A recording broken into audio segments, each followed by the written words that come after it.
జై శ్రీరామ్ అండి. నేను మీ గిరిజ. ఇవాళ టాపిక్లోకి వెళ్తే చాలామంది లేడీస్కి ఇది నచ్చకపోవచ్చు. కానీ లేడీస్కి లేడీసే శత్రువులు, ఆడవాళ్ళు ఆడవాళ్ళకే శత్రువులు. ఆడవాళ్ళే ఈ వీడియోలు చేయమని అడుగుతున్నారు. ఈ వీడియో చేయమని చెప్పి కనీసం నాకు 5-6 రోజుల నుంచి విపరీతమైన మెసేజ్లు. మేము ఎంత బాధపడ్డాము, ఎంత ఇబ్బందులు పడుతున్నాము, మీరు దయచేసి మా వీడియో ఎందుకు చేయరు అని చెప్పి పర్సనల్గా కూడా ఫోన్ చేస్తున్నారు. చాలామంది నా ఫోన్ నెంబర్లు అడుగుతున్నారు. మీకు ఎవరికన్నా మాట్లాడాలి అనిపిస్తే లేడీసు, మీ నెంబర్ నాకు మెసేజ్ చేయండి, నేనే మీకు కాల్ చేస్తాను. ఓకేనా? టాపిక్లోకి వెళ్తే ఇవాళంతా ఆడపడుచుల మ్యాటర్ అండి. ఆడపడుచులు అనగానే పాకిస్తాన్ ఇండియా ఎలా కొట్టుకుంటుందో, ఆడపడుచులు అనగానే పెళ్ళైపోయిన ఆడపిల్లలకి ఫస్ట్ శత్రువు, ఫస్ట్ మిత్రులు కూడా చేసుకుంటానికి ఆడపడుచులే అని నేనైతే అంటానండి. మన వయసు వాళ్ళే ఉన్నారనుకోండి, మంచి స్నేహంగా ఉంటుంది, మంచిగా వాళ్ళ ఇంట్లో ఎలా మెలగాలో, వాళ్ళ అన్నదమ్ములతో ఎలా ఉండాలో ఫస్ట్ తెలియపరిచేది కూడా ఆడపడుచులే. అదే శత్రుత్వం కూడా ఫస్ట్ జరిగేది కూడా ఆడపడుచులతోనే. కుటుంబాలు ముక్కలైపోవడానికి, చాలామంది ఆడపిల్లలు పుట్టిళ్ళకు వచ్చేయడానికి, చాలామంది ఆడపిల్లలు కాపురాలు కూలిపోవడానికి ఈ రోజు వరకు కూడా అదే ఆడపడుచులు కంటే కూడా అదే ఆడవాళ్ళు ప్రయత్నం చేస్తున్నారు అంట నేను. ఈ అత్తగారులు కానీ ఆడపడుచులు కానీ ఎవరండి? ఆడవాళ్ళేగా. ఆడవాళ్ళకి ఆడవాళ్ళే శత్రువులు. మనం పెట్టుకున్న పేర్లు ఆడపడుచు, వదిన, అత్తగారు అని. చాలామంది తెనాల నుంచి ఒక ఆవిడ మెసేజ్ చేశారు, నాకు ఫోన్ చేయండి, నాకు కావాలి అంటే నెంబర్ ఇస్తే ఫోన్ చేశారు. ఆవిడ చెప్పారు, ఏమండి తెనాల్లో సగం ఊరు వరకు పెళ్లి చేసుకుని వెళ్ళిపోయిన ఆడపిల్లలు మొత్తం ఒక బజార్ అంతా వెనక్కి తిరిగి వచ్చి మొగుళ్ళని వేసుకొచ్చి మా కాపురాలు తీస్తున్నారు.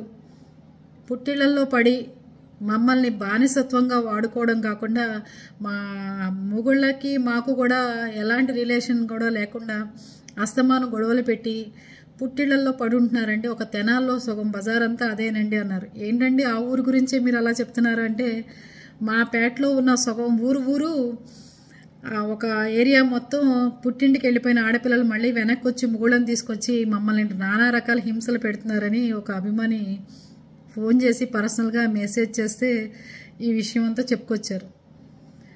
ఆవిడ చెప్పకపోయినా ఈ రోజుల్లో జరుగుతున్నది, పెళ్లి చేసుకుని వెళ్ళిపోయిన ఆడపిల్లలు మళ్ళీ వెనక్కి వచ్చి, అత్తగారి ఇంట్లో అయితే నాకు సరిగ్గా చూడలేదు, అన్నం పెట్టదు, పిల్లలను చూసుకోలేను, లేకపోతే పిల్లలు స్కూల్కి వెళ్తే మా అత్తగారు పట్టించుకోదు, చేయదు అని చెప్పి రివర్స్ ఇంటికి వచ్చేసి అదే అమ్మ మీద పడి పుట్టిళ్ళలో చాలామంది ఆడపిల్లలు ఉండిపోతున్నారు. నాకు కూడా బాధేనండి ఆడపిల్లలను అంటాం. ఎందుకంటే ఎక్కడో బయట నుంచి వచ్చిన కోడలు మన ఇంట్లో ఉంటే లేదు, కానీ మన ఇంట్లో పుట్టి పెరిగిన ఆడపిల్ల మన ఇంట్లోనే ఉంటే సమాజం ఒప్పుకోవట్లేదే అని చెప్పి నాకు కూడా ఆడపిల్లలను అనాలంటే బాధగానే ఉంది. అవునా కదా?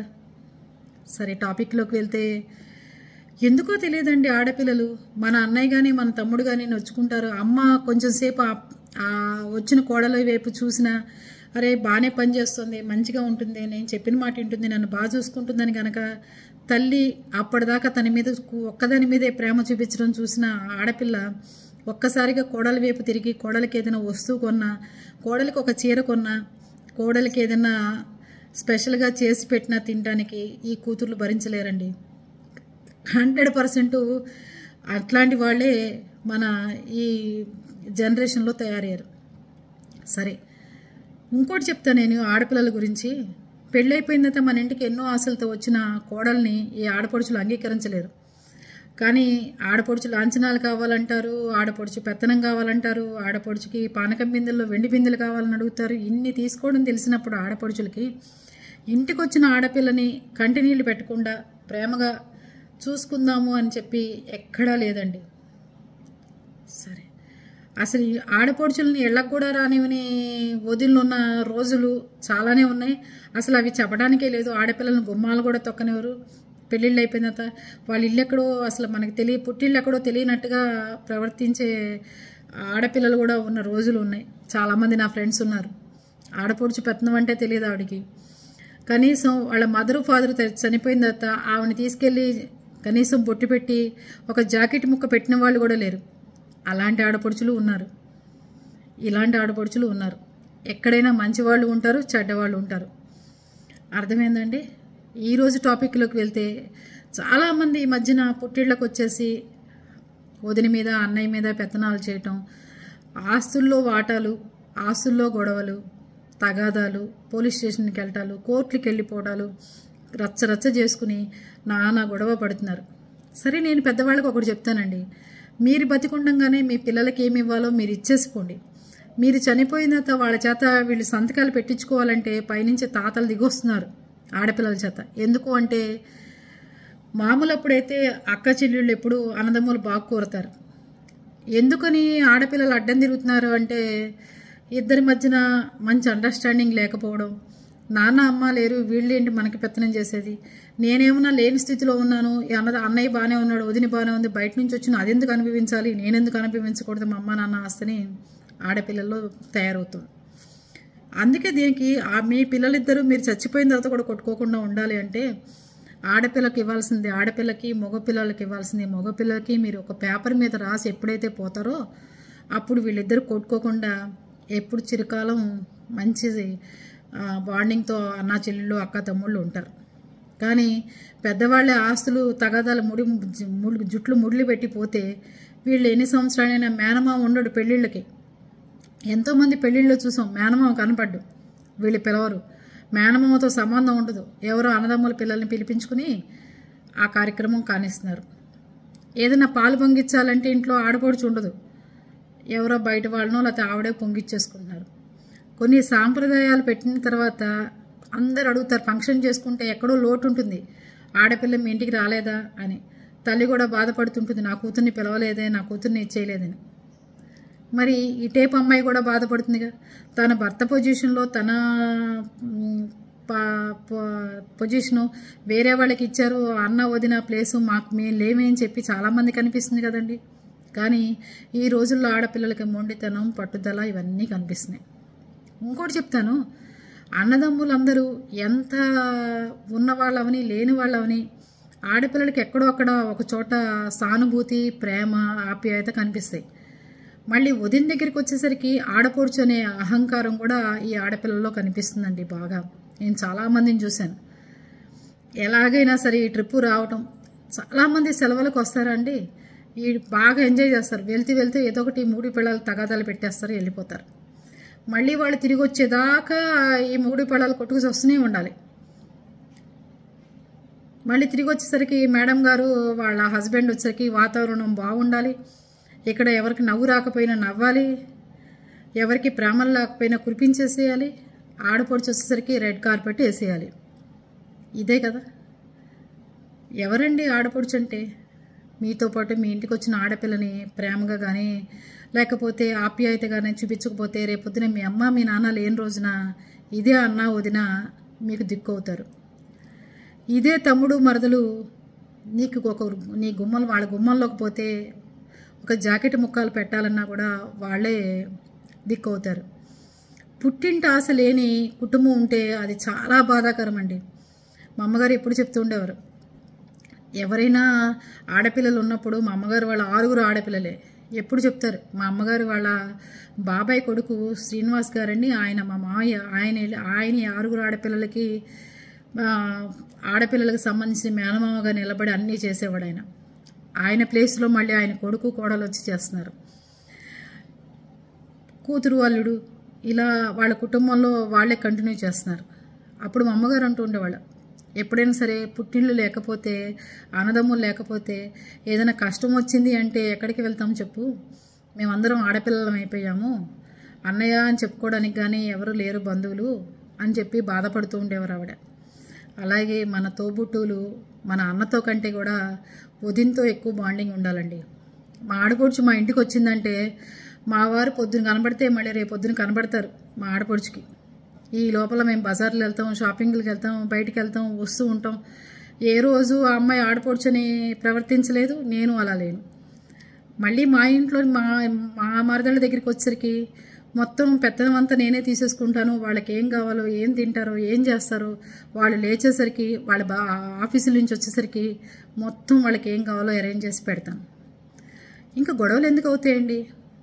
వాళ్ళ ఆఫీసుల నుంచి వచ్చేసరికి వాళ్ళకి కావాల్సినవి, వాళ్ళు తినేవి, వాళ్ళ బట్టలు కట్టుకునేవి, వాళ్ళ డ్రెస్సులు మొత్తం అరేంజ్ చేసి మా వదిన లేందే, మా ఆడపడుచు లేందే మాకేది జరగదు అనేటట్టుగా ఇల్లు తయారు చేసి అట్టు పెడతాను. అప్పుడు మనని తిడతారా? దొంగ మొహంది వచ్చిందంటే ఏదో ఒకటి పట్టుకుపోతుంది, అది అడుగుతుంది, ఇది అడుగుతుంది, మొగుడికి పెళ్ళడానికి బట్టలు పెట్టలేదు అంటుంది. పండగలు వస్తే ఈ రోజుల్లో ఏ ఫ్యామిలీకి వాళ్ళే బట్టలు కొనుక్కోలేకపోతున్నారండి. ఇంకో ఫ్యామిలీకి కూడా ఒక 25,000 రూపాయలు వెచ్చించి పండగలైనా సరే కొనాలి అంటే కొంచెం బాధాకరంగా అనిపిస్తున్నాయి అందరికీ ఈ రోజుల్లో. కొంచెం ఆడపిల్లలు కూడా వెళ్ళినప్పుడు అడ్జస్ట్ అవుతూ ఉండండి.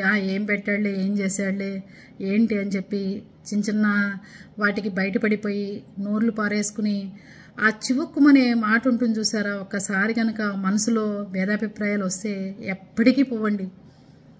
తెలుసా అండి? కానీ ఎవరికి అర్థం కాదు. కానీ మా నాన్నగారు అన్నదమ్ములు 4, మాకు కూడా ఒక్కతే మేనత్త. బాగా కోటీశ్వర్ల మధ్యలో మా మేనత్త కూడా చాలా గర్వంగా గొప్పగా పెరిగింది పెళ్లి దాకా. ఆస్తి తగాదాల వల్ల వదినలకి తనకి ఏం గొడవలు లేవు, కానీ తనకి అన్నదమ్ములకి ఉన్న గొడవ వల్ల ఈరోజు కుటుంబానికి పాపం వస్తుంది వెళ్తూ ఉంటుంది, చాలా బాధ కలుగుతుంటుంది. ఎక్కడో ఎంతో గొప్పగా అరిచేతుల్లో ఉండాల్సిన మేనత్త ఈరోజు ఆస్తుల వల్ల, మా మేనత్త అంటే బాగా ప్రేమ ఇష్టం ఉన్నా కూడా ఆస్తగాదాలకి పెద్దవాళ్ళు చేసిన పనులకి దూరం కావాల్సి వచ్చిన పరిస్థితి. ఆడపిల్లల్ని చాలా గారాపంగా పెంచుకుంటాం, చాలా గారాపంగా ఉండాలనిపిస్తుంది. మా ఫ్రెండ్ లక్ష్మి గారు ఒకటి చెప్పారు నాకు, చాలా వింత విషయం అండి అది.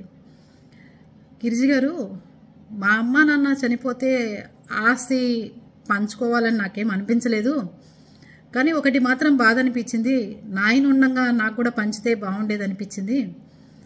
కానీ ఇదే ఆస్తి తీసుకెళ్ళి మా అన్నలు వాళ్ళ పిల్లలకి ఇస్తున్నప్పుడు మరి అదే ఆస్తి కదా మా నాన్న సంపాదించింది, అదే ఆడపిల్లని కదా నేను కూడా, నాకు ఇవ్వనప్పుడు ఆ బాధ అనిపించింది గిరిజి గారు. కాసేపు అవతల అన్నలు వాళ్ళ పిల్లలకు పంచుకుంటున్నారు, నాయన నాకేమి ఇవ్వకుండా వెళ్ళిపోయాడు. ఆ కొంతసేపు నాకేదో కొంచెం ఆ నాన్న ఆస్తి నాకు కూడా ఉంటే బాగుండేది అనిపించింది గిరిజి గారు అని చెప్పేది. నిజమే కదండి.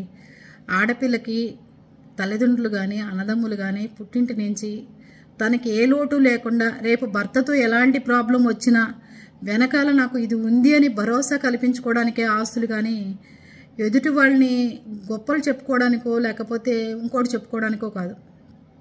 ఈ రోజుల్లో ఆడపిల్లలు చాలామంది పెద్ద పెద్ద ఉద్యోగాలు చేస్తున్నారు, ఒకళ్ళ ఆస్తులతో సంబంధం లేదు, మంచిగా సంపాదించుకుంటున్నారు, దర్జాగా ఉంటున్నారు. మీరే తీసుకెళ్ళి ఎదురు మీ అన్నయ్యలకి, మీ తమ్ముళ్ళకి, మీ వదినలకి చక్కగా పెడుతూ ఉండండి, చాలా బాగుంటుంది. అవునా కదా?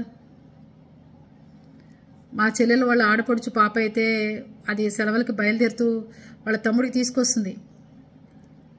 రే నీకేమి ఇష్టం రా, నీకు షూ తేనా, నీకు అవి తేనా, నీకు బట్టలు తేనా, నీకేం తేవాలరా అని అడుగుతుంది. చూసారా, ఆడపిల్ల కాబట్టే రే నీకేం తేనరా అని అడుగుతుంది.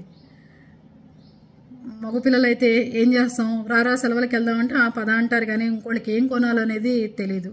ఒక ఆడపిల్ల వల్లేనండి ఎక్కడైనా సరే ఒక మంచి వాతావరణం కానీ మంచి అండర్స్టాండింగ్ కానీ కుటుంబం బాగుండాలన్నా కుటుంబం నిలబడాలన్నా నేనున్నాను, మా ఆడపడుచు వస్తుంది, 24 hours కబుర్లు చెప్పుకుంటాం. వాళ్ళ అన్నయ్య కబుర్లు చెప్పపోయినా అమ్మాయి ఇన్నేళ్ళు మన ఇంటికి వచ్చి చక్కగా దర్జాగా కాల్మి కలుసుకుని ఏం కొనాలో ఏం పెట్టాలో కూడా మా వారికి తెలియదు, అడగరు. అదే నేను కూడా మాట్లాడకుండా ముభావం కూర్చుంటే అమ్మాయి ఎక్కడికి వచ్చి కూర్చుంటుంది చెప్పండి. అందుకని వదిన మరదళ్ళ మధ్యన మంచి అండర్స్టాండింగు, ఒక అక్కా చెల్లెళ్ళ బంధం ఉంటేనే ఆ కుటుంబాలు నిలబడతాయి. కనుక అందరు ఆడపడుచులు, మీ ఇంటికి వచ్చిన అమ్మాయి మీకు ఇంకో చెల్లెలో అక్కో వచ్చింది నాకు తోడుగా, నేను ఇంటికి వెళ్ళంగానే ఒక గ్లాసు ఎదురొచ్చి మంచినీళ్ళు తీసుకొచ్చే మనిషి మా ఇంట్లో ఉంది, నాకేదన్నా తలనొప్పి అని నేను కాసేపు పడుకుంటే నీకెందుకు వదినా నువ్వు పడుకో నేను చేసి పెడతాను అనే ఒక తమ్ముడు భార్యో అన్న పెళ్ళమో నాకు పుట్టింట్లో ఉన్నారు అని గర్వంగా చెప్పుకోండి. అంతేగాని దాని మొహం అదేం తెచ్చిందని నాకేం పెట్టిందని ఇంటికి వెళ్తే ఒక చీర ముక్క పెట్ట ఏం చేసుకుంటామండి చీరలు సార్లు చెప్పండి.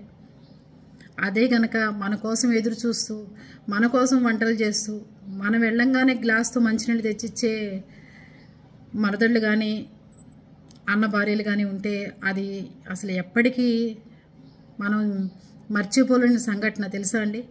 మనం వెళ్తే బాధపడుతూ వీళ్ళకి డబ్బులు వీళ్ళ మొహాన పడేస్తే పోతారు, 4 రోజులు ఎవడొకడు భరిద్దాంలే అని చెప్పి అనుకోమాకండి. దయచేసి అలా చేసుకోమాకండి. ఆడపడుచులు అంటే మీకు మంచి తోబుట్టు ఇంకోళ్ళు మీ ఇంటికి వస్తున్నారని అర్థం చేసుకుని గర్వాలకి పోకుండా, కుటుంబంలో ఎలాంటి చిచ్చులు పెట్టకుండా, మీరు ఒక శూర్పణకో లేకపోతే ఒక సూర్యకాంతమో అనిపించుకోకుండా ఉంటారని భావిస్తూ, మీకు ఇంకో చెల్లిలో అక్కో నేను చెప్పానని అనుకోండి తప్ప దీంట్లో మీరేదో వేరుగా తీసుకోమాకండి దయచేసి. ఓకేనా? బాయ్ అండి.